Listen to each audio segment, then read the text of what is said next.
But this one is pretty straightforward.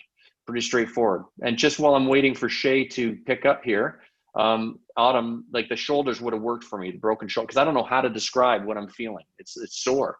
Shay. Yeah. All right, what's fitting there for you? Well, my fiance had broken his shoulders years ago when he was younger, always had problems with his shoulders. 40 was his lucky number. He used it in all his passwords and stuff like that. He didn't really bake. He didn't like sweets, but I did all the time. I don't do it anymore at all since he died. Guess who's here? So again, it doesn't make a difference if it's a fiance, if it's somebody that's you've lived with or you've been married to or whatever. I'm still going to see him as being a husband. I still see him as a. So yeah. Okay, so here's the rules of how I work. I talk, you talk. I talk, you talk. So here, listen to me. I got him coming through. He's here. He's here right now. He's here right now. And I got to tell you, he's just. I had a friend from Nashville. His name was Dr. Spencer Thornton, a very important part in my life. And he used to use an expression that I'd only heard since I met him. And he'd say, they're loving on you. They're loving on you. And that's what he's doing. He's loving on you right now. Just like he's just pouring so much love and energy. And where I feel at a loss, where I feel weak as a medium, because I'm not perfect, is he's making me feel so much love for you that I don't know how to put it in words. Like, I don't know how to express it to you. Like, I don't know. I don't know how to express it to you. I can tell you he's baking shit for you. He's doing stuff. So you might not want sweets, but he's like making things for you to eat and shovel into your head. So, he's just doing it because he loves you. He's just doing it because it brings him joy. It's like, I don't want to talk about myself. His shoulders must have been something bad. He must have, like, I was in a car accident 3 years ago, and my right shoulder is always going to be a problem for me, but it doesn't hurt. It just gets stiff. You'll sometimes see me stretching it, but it doesn't hurt. But he's making it feel like, oh God, my shoulders were like, it was just awful all the time. Yeah. Very, very, very. Well, they show me stuff and tell me to say it, then I have to say it. He says they hurt so bad that he couldn't sort of mount properly, if you know what I mean. Yeah. You get. I get it. You get what he said. Boy, everybody's faces are turning red. It's getting uncomfortable in here, isn't it? He had to come up with different ways to. You guys had to get creative, he said. Yeah, that's a validation there. That's a validation right there. I love that. He says he's loving seeing you turn red. He actually likes the fact that you make me feel awkward there. If they say it to me, I got to say it to you. So you get that? This is going on Facebook, by the way. This is being recorded. I'm going to put this one on Facebook. Yes. So, but hey, listen, I love you, he says. I love you. I love you. I love you. And this is not, I don't know how to say this. I'm feeling it, but I don't know how to say it. I feel like if he had one regret, he doesn't have much regrets, but if he had one regret, it would be that he didn't marry you. It's fiance, he didn't. But you know what? He's also making me feel like, and I get this, I understand this, I get it. Yeah. He's like, he didn't want you to die a widow. Yeah. Yeah. Yeah.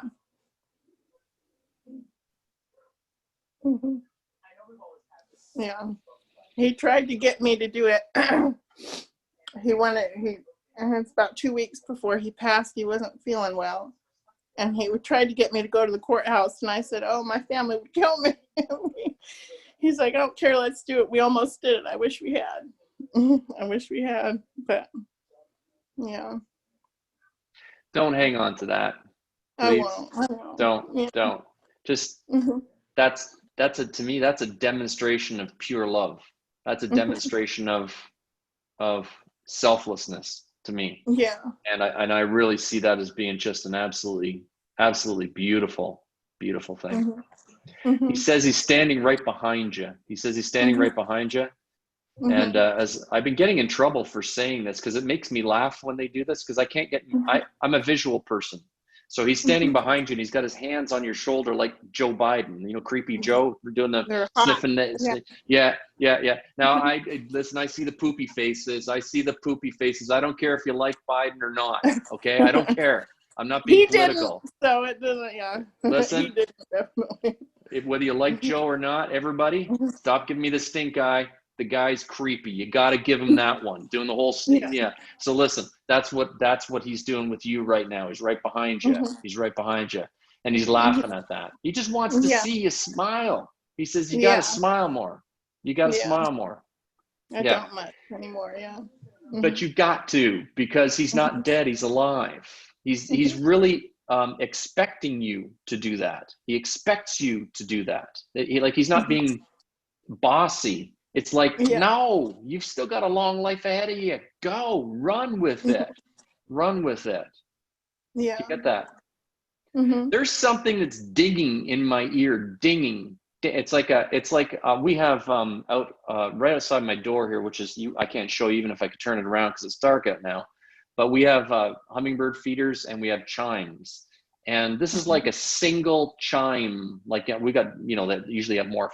I'm hearing like a ding, ding, ding, ding, ding. Yeah. And it's like, it's not stuck. It's like there's no rhythm to it. It's just like I don't know what this is. What's the bell, the dinging, the connection with him on that? He says he sends you bells.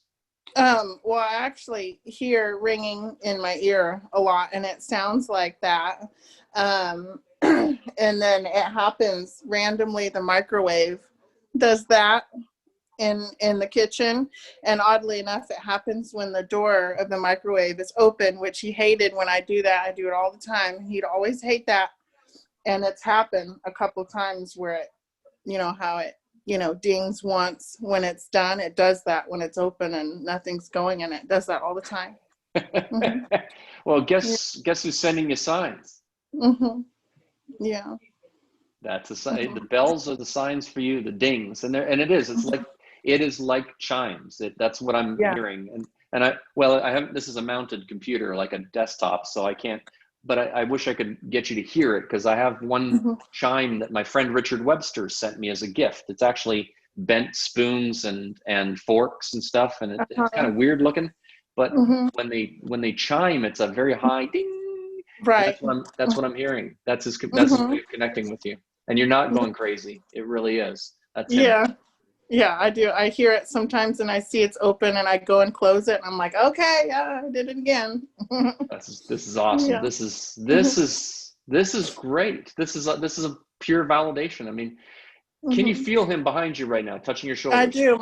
My shoulders are hot and I often do feel it tingles all over my arms and my legs. I know that's him.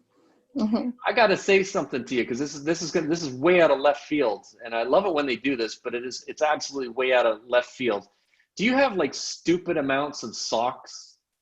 Yeah, he did. Yeah, and I have all of them still. And you still have I think I'd be speaking for all guys here. I could maybe do a survey afterwards, but I think I've got dress socks, sports socks, and stuff. I think I've probably got like, I don't know, 20 pairs, about 10 and 10, but he's making me see obscene amounts of socks. Like, was he a sock guy? Like 300 pairs of socks. Yeah. No way. Are you kidding me? An insane amount. Yeah. And there's, he's got a basket. I don't know if you see it. It's over there and it's still full of, that's only a quarter of his socks and it's still sitting there.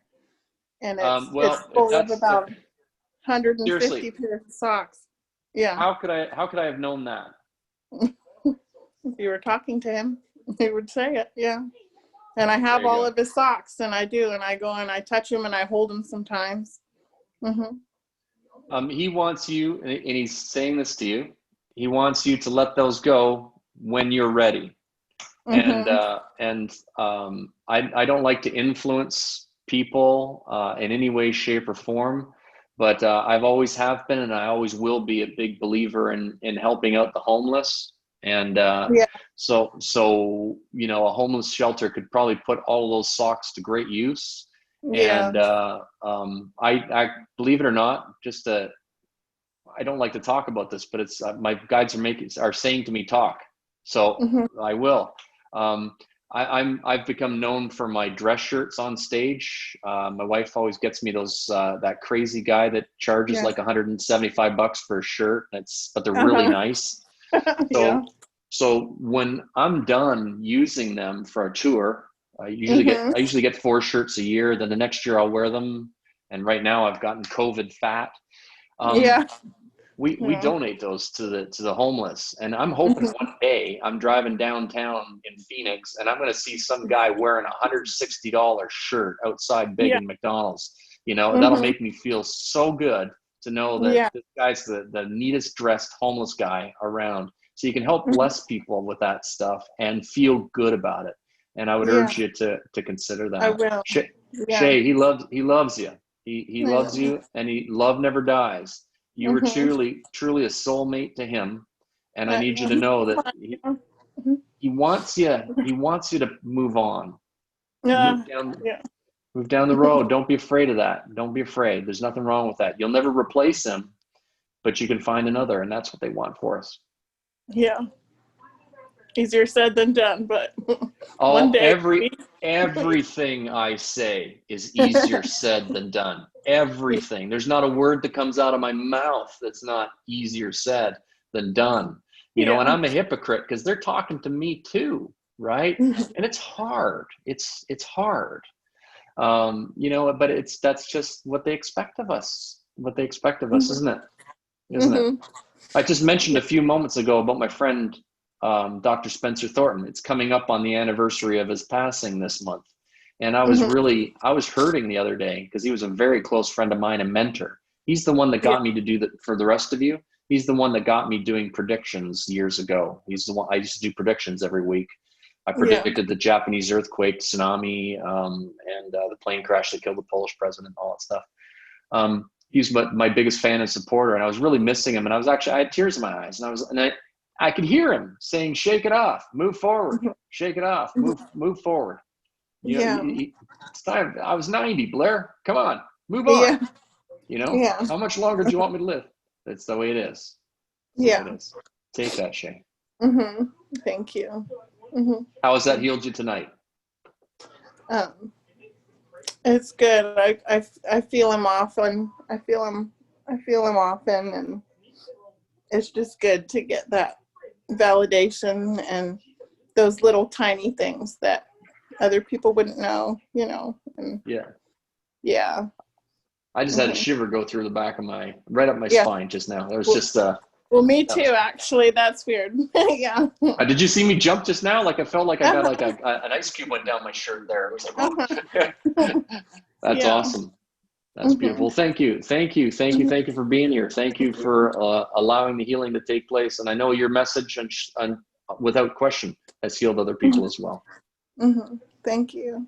All right. Thank you so much. Thank you.